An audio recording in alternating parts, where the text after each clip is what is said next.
شاعر کہتا ہے کہ کربلا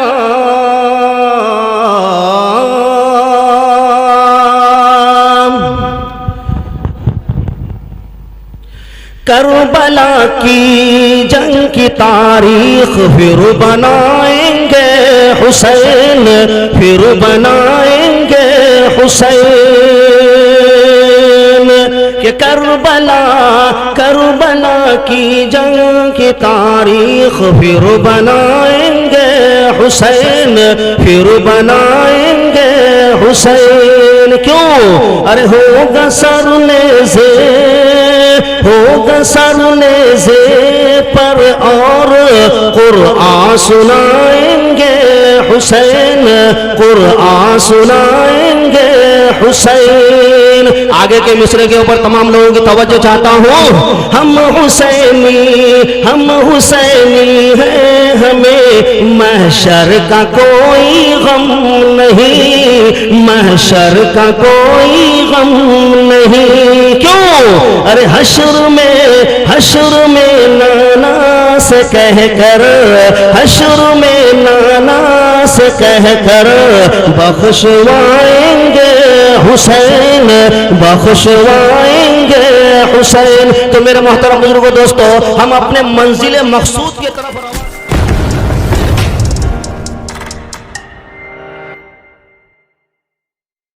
السلام علیکم ورحمۃ اللہ وبرکاتہ۔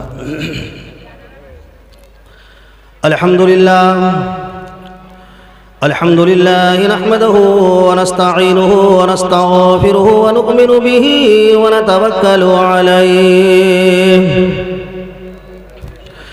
ونعوذ بالله من شرور أنفسنا ومن سيئات أعمالنا، من يهده الله فلا مضل له ومن يضلله فلا هادي له، ونشهد أن لا إله إلا الله وحده لا شريك له، ونشهد أن سيدنا وسندنا ونبينا وحبيبنا ومولانا محمدا عبده ورسوله، أرسله بالحق بشيرا ونذيرا، أما بعد فأعوذ بالله من الشيطان الرجيم، بسم الله الرحمن الرحيم، سبحان الذي اللهم صل على محمد وعلى آل محمد كما صليت على إبراهيم وعلى آل إبراهيم إنك حميد مجيد۔ اسٹیج پر جلوہ افروز علماء دین اور عمائدین شہر، السلام علیکم ورحمۃ اللہ وبرکاتہ۔ میرے محترم بزرگ اور دوستو، ابھی میں آپ حضرات کے سامنے قرآن مقدس اور قرآن عظیم کی چند آیت کریمہ تلاوت کی ہے، جس کو اللہ تبارک و تعالی اپنے پیارے حبیب آقائے پرنور احمد مجتبی محمد مصطفیٰ صلی اللہ علیہ وسلم کے اوپر نازل فرمایا۔ لیکن میرے محترم بزرگوں اور دوستو، میں اپنی تقریر کا آغاز کرنے سے پہلے ایک اشعار آپ حضرات کے سامنے پڑھنے جا رہا ہوں، آپ لوگ بغور سماعت فرمائیے گا۔ یہ ہے کربلا کے میدان، جہاں پر بہادری اور شجاعت انسان کے سر چڑھ کر کے بولتا ہے۔ ایسے کربلا کے میدان میں حضرت حسین کے بارے میں ایک نعت شریفہ میں آپ حضرات کے سامنے پڑھنے جا رہا ہوں۔ ایسا ولولہ اور ایسی بہادری آج اگر مسلمانوں کے اندر ہو جائے، خدا کی قسم وہ 313 صحابی جو سب کے اوپر بھاری تھے، آج ہزاروں مسلمان ہو کر کے سب کے اوپر جو ہے کیا ہو گئے، مغلوب ہو گئے، بیکار ہو چکے ہیں۔ اس اشعار کو سنیے اور اپنے دل و دماغ میں اس کو بسانے کی کوشش کیجیے۔ شاعر کہتا ہے کہ کربلا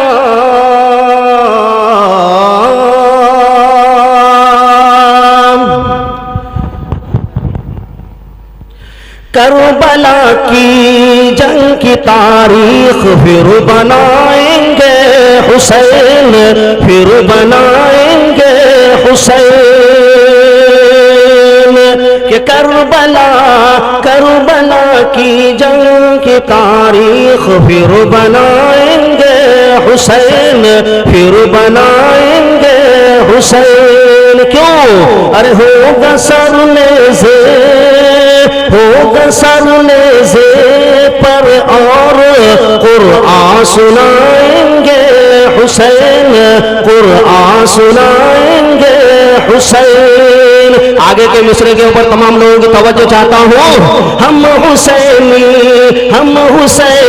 ہیں ہمیں محشر کا کوئی غم نہیں محشر کا کوئی غم نہیں کیوں ارے حشر میں نانا سے کہہ کر حشر میں نانا سے کہہ کر بخشوائیں گے حسین بخشوائیں گے حسین تو میرے محترم بزرگوں دوستو ہم اپنے منزل مقصود کی طرف رواں دواں ہو رہے ہیں آپ لوگوں کو بغور سماعت فرمائیے گا دیکھیے یہ اصلاح معاشرہ کے بارے میں ہمارے جناب قاری اشرف علی صاحب نے مجھے کہا تھا کہ کچھ بیان کر دیجئے گا لیکن دوستو بزرگوں آج ہمارے جو ماحول جو ہم دیکھ رہے ہیں ہمارے بچے بھی دیکھ رہے ہیں نوجوان بھی دیکھ رہے ہیں بوڑھے بھی دیکھ رہے ہیں مرنے والے بھی دیکھ رہے ہیں کہ میں مرنے والا ہوں لیکن پھر بھی سدھرنے کا نام نہیں ہے پھر بھی سدھرنے کا نام نہیں ہے یہ اس کو پتا نہیں ہے کہ زنا کرنے سے اللہ نے کیا عذاب متعین کر رکھا ہے دیکھیے دفعہ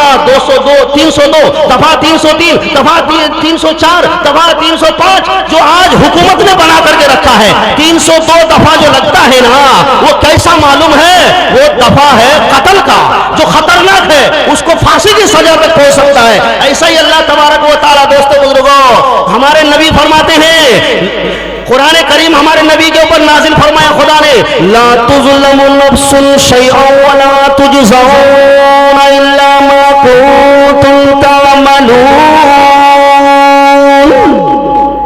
قرآن اعلان کر رہا ہے آج کسی پر کوئی ظلم زیادتی نہیں کروں گا ہر انسان کا بدلہ میں اس کو دے کر کے رہوں گا جو ایک نیکی کیا اس کو بھی ثواب ملے گا جو دو نیکی کیا اس کو بھی اللہ تبارک و تعالیٰ دیتے جائیں گے تو خدا تبارک و تعالیٰ ہر طرح کا عذاب رکھا ہے زنا کا عذاب الگ رکھا ہے دوستو بزرگوں شراب کا عذاب الگ رکھا ہے میرے دوستو بزرگوں تاکہ آپس میں ملے نہ مل جل نہ ہو ہر طرح کا عذاب سود کا عذاب الگ رکھا ہے منافق کا عذاب الگ رکھا ہے ماں باپ کی نافرمانی کرنے کا عذاب الگ رکھا ہے سمجھ میں آ رہا ہے جب آقا مدنی تاجدار مدینہ احمد مجتبی محمد مصطفیٰ صلی اللہ علیہ وسلم معراج جا رہے تھے ہر ایک کے عذاب کو تمام امتیوں کی عذاب تمام امتیوں کے اعمال کے اوپر عذاب کو متعین کر دیا کہ یا رسول اللہ یا حبیب اللہ اپنی امتی جو کام کریں گے غیبت کریں گے اس کا عذاب کو دیکھو چغل خوری کریں گے اس کے عذاب کو دیکھو سود کھائیں اس کے عذاب کو دیکھو ہر طرح کا عذاب متعین کر رکھا ہے سمجھ میں آ رہا ہے ہم کیا سوچتے ہیں کہ بیٹھے بیٹھے جنتی ہیں آپ لوگ شاید کہ نیند آتی ہوگی ایک چٹکلا سناتا ہوں ایک بادشاہ ایک وزیر تھا ایک بار دیکھتا ہے تو کمال ہو گیا ہم اتنا پیسہ خرچہ کر کے مکہ اور مدینہ جاتے ہیں تو اس کے اوپر بیٹھنے سے مکہ اور مدینہ تو دوستو بزرگوں بادشاہ سلامت بھی بہت چالاک تھا اس نے وزیر کو کہا کہ جاؤ اس کے اوپر بیٹھو اور دیکھو اس کی بات سچ ہے یا غلط ہے جب وہ بیٹھنے گیا تو گدھا والا بھی بہت چالاک تھا کہ ٹھہرو کیا بات ہے بھائی کیوں ٹھہرو کہا کہ دیکھو جو انسان کبھی غیبت نہیں کیا جو آدمی کبھی چغل خوری نہیں کیا ایک دوسرے کا مال ہڑپ کر کے نہیں کھایا بھائی کا زمین چھین کر کے نہیں کھایا اور دوستو بزرگوں فرمایا کہ کبھی بھی وہ اللہ کی نافرمانی نہیں کیا وہی شخص جو اس میں بیٹھے گا وہی مکہ اور مدینہ دیکھے گا اب تو حیران پریشان ہے کہیں پر کھیلا ہوتا ہے دیکھتے نہیں سب آدمی آ کے جمع ہو جاتا ہے ہوتا نہیں جمع ہو جاتا ہے سارے آدمی جمع ہو گئے وہاں پر اب تو اس کا کوئی چارہ نہیں ہے بھاگنے کا سوچتا ہے کہ ادھر بھی گیا تو لوگ کہیں گے ہاں اس کے اندر سارے خوبیاں ہیں کیوں نہیں بیٹھ رہا ہے؟ یہ بسم اللہ کر کے بیٹھ گیا، بیٹھا ادھر دیکھتا ہے ادھر دیکھتا ہے یہاں دیکھتا ہے وہاں دور دور تک اس کو مکہ مدینہ نظر نہیں آ رہا۔ اس کے اوپر غور کیجئے گا۔ آج مسلمانوں کے حالات بتا رہا ہوں۔ آج میری ماں کو دوستو وہ وزیر کیا کیا، لاچار مجبور ہو کر کے جب اس کے اوپر بیٹھا دور دور تک اس کو مکہ مدینہ نظر نہیں آ رہا ہے، تو دوستو جب وہ اترا تو بادشاہ سلامت نے کہا وزیر صاحب دیکھا، اگر یہ کہیں نہیں دیکھا تو بادشاہ اس کو رکھے گا نہیں، اس کی گردن اڑا دے گا۔ میری حکومت میں رہ کر کے میرا وزیر رہ کر کے تو کیا کیا کام کر رہا ہے؟ اس نے سوچا، اس نے کہا بادشاہ سلامت مکہ بھی دیکھا مدینہ بھی دیکھا، کیا فرمایا؟ مکہ بھی دیکھا مدینہ بھی دیکھا۔ اچھا دیکھا کہ چل تو ہٹ، اب میں دیکھتا ہوں۔ کون نہیں چاہتا سرزمین مدینہ کو دیکھنے کی کس کے اندر خواہش نہیں ہے، مکہ کو دیکھنے کی کس کے اندر خواہش نہیں ہے؟ ہر مسلمان کے اندر ہے دوستو بزرگوں۔ بادشاہ سلامت بیٹھا، بیٹھنے کے بعد اوپر دیکھ رہا ہے، نیچے دیکھ رہا ہے، پورب دیکھ رہا ہے، پچھم دیکھ رہا ہے، اتر دیکھ رہا ہے، دکھن دیکھ رہا ہے، ہر طرف دیکھ رہا ہے، دور دور تک نظر نہیں آ رہا ہے۔ اب بادشاہ سلامت دل میں سوچ رہا ہے، اگر میں کہوں کہ میں نے مکہ نہیں دیکھا مدینہ نہیں دیکھا، یہ ساری قوم جو یہاں پر موجود ہے، ساری قوم جو یہاں پر جمع ہے، سب لوگ میرے بارے میں یہ گمان رکھیں گے یہ بادشاہ تو بےمان ہے، یہ بادشاہ تو دوسروں کی دولت کو مار مار کے کھاتا ہے، یہ تو چغل خور ہے، یہ تو غیبت خور ہے، یہ تو زنا خور ہے۔ اب بادشاہ اترنے کے بعد کہا کہ ہاں میں نے بھی دیکھا۔ وزیر تو ہنس رہا ہے دل سے، کہا کہ میں نے بھی دیکھا۔ یہی حال آج ہمارے مسلمانوں کا، کیا ایک دو وقت کی نماز پڑھ لیا، گھر میں دیکھو بچے کو کلمہ یاد نہیں ہے، گھر میں دیکھو بڑوں کو وضو کا طریقہ معلوم نہیں ہے۔ ایک آدمی کو پوچھا وضو کا طریقہ معلوم ہے، وضو کتنے فرض ہے؟ کہتا 5۔ بچے کتنے تمہارے؟ کہتا 5۔ ارے ماشاءاللہ تو تو سیدھا جنت میں جانے والا ہے۔ تو اپنے اصل مقصود کی طرف آ رہا ہوں دوستو بزرگوں، میرے نبی کی شان کو دیکھو، میرے نبی کے مرتبہ کو دیکھو۔ آقا مدنی تاجدار مدینہ احمد مجتبی محمد مصطفیٰ صلی اللہ علیہ وسلم، وہ ان کی ذات ہستی ہے کہ حضرت جبرائیل علیہ السلام کسی نبی کے پاس 2 بار تشریف لائے، کسی نبی کے پاس 3 بار تشریف لائے، کسی نبی کے پاس 1000 بار تشریف لائے، کسی نبی کے پاس 10,000 بار تشریف لائے، لیکن قربان جاؤں میرے نبی کے اوپر، میرے نبی کے پاس 1000 بار نہیں، 10,000 بار نہیں، 15,000 بار نہیں، بلکہ 24,000 مرتبہ آقا مدنی تاجدار مدینہ صلی اللہ علیہ وسلم کے دربار میں حضوری میں جبرائیل علیہ السلام تشریف لائے۔ نبی کا غلام جبرائیل کو بنا دیا، کیا بنایا؟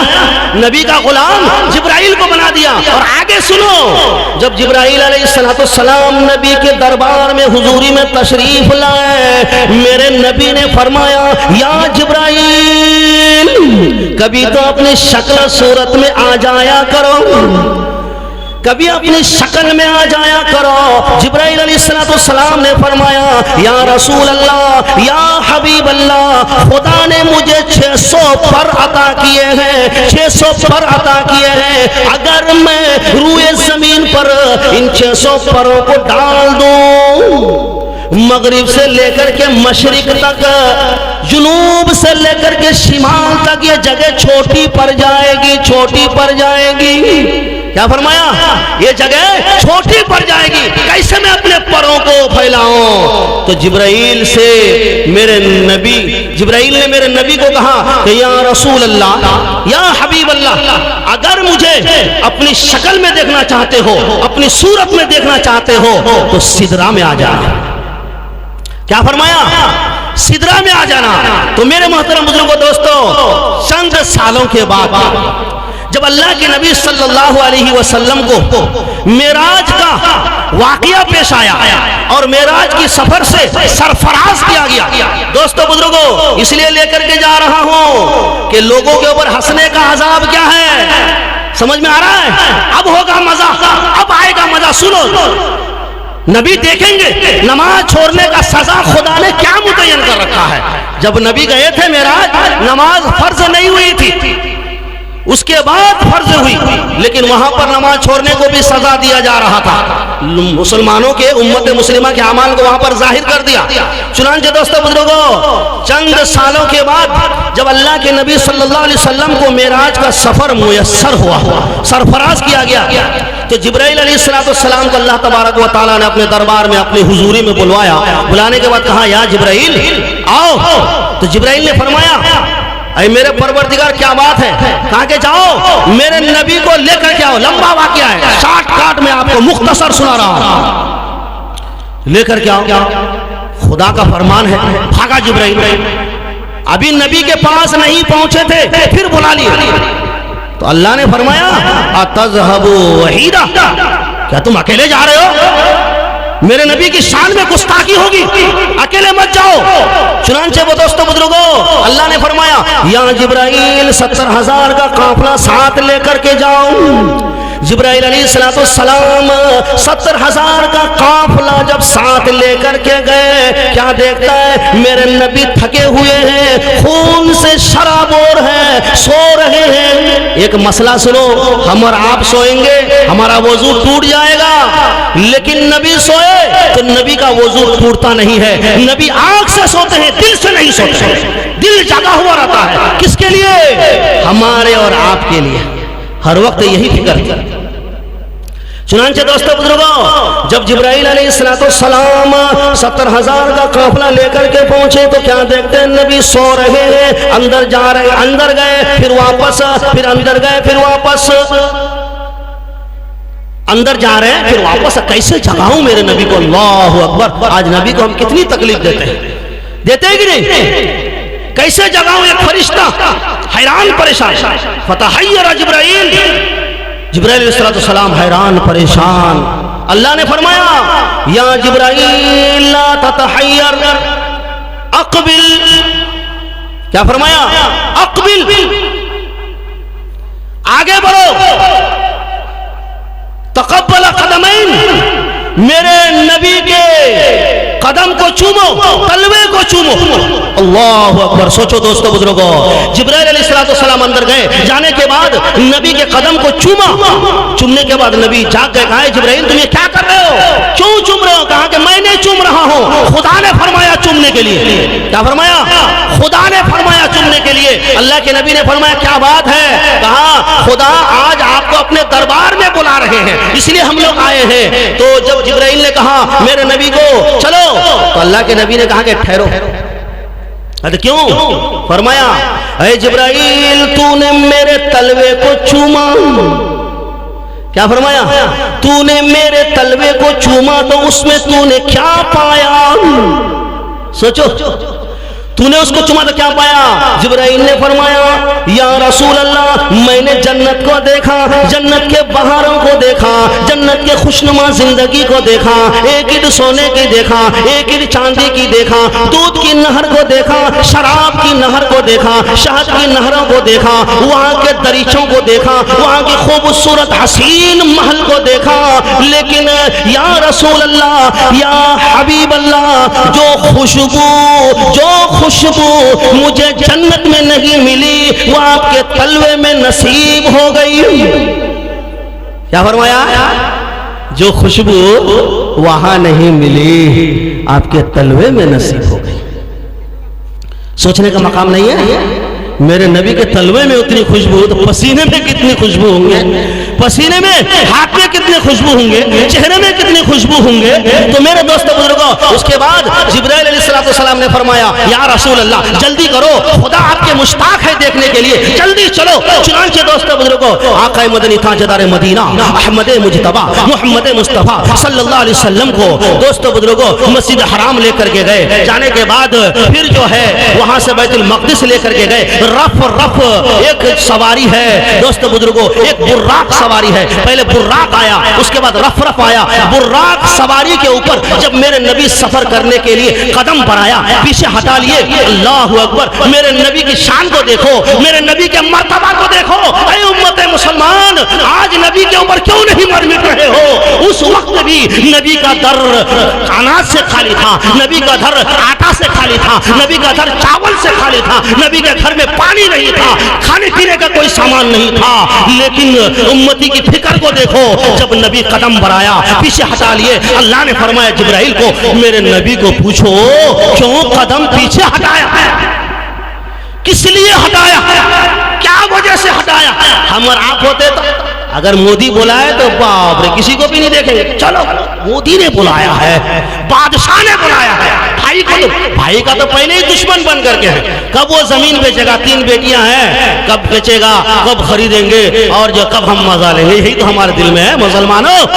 محبت کا نبی کی محبت کو دیکھو، قدم آگے پیچھے. اللہ نے فرمایا فوراً میرے نبی سے پوچھو جبرائیل کیا بات ہے. کہا جبرائیل سے اے جبرائیل اللہ نے میرے سواری کو براق بنایا ہے، منٹوں سیکنڈوں میں 7 آسمان کا سفر کر کے خدا کے دربار میں جا کر کے پہنچ جاؤں گا. لیکن مجھے میری امتی کی فکر ستا رہی ہے. کل قیامت کے دن میدان محشر میں پل صراط کا جو سفر ہوگا اور وہاں پر دنیا کا 50,000 دن وہاں کا ایک دن ہوگا، اور 30,000 برس کی راہ جو پل صراط پر کھینچی گئی ہے وہ میری امتی کیوں کر طے کرے گی.